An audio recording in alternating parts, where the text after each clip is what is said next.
Hello everyone, in this video I'm going to show you how to get your PayPal client ID and secret key. So all you need to do is open developer.paypal.com and then log into your account. Make sure to log into your account, and then as you can see here, you are in the sandbox. You can go to live if you already have a business account in PayPal. If you don't have, you can simply press on upgrade now and you can upgrade your PayPal account to business. For now, I'm going to show you on the sandbox. It's just the same settings exactly. Now you go to apps and credentials.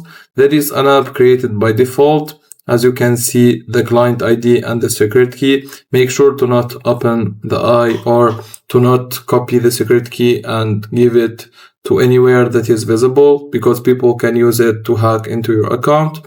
Just you can copy it from here, the client ID and the secret key.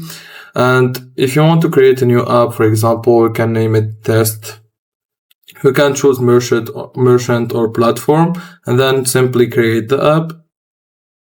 Wait for it a few seconds to be created.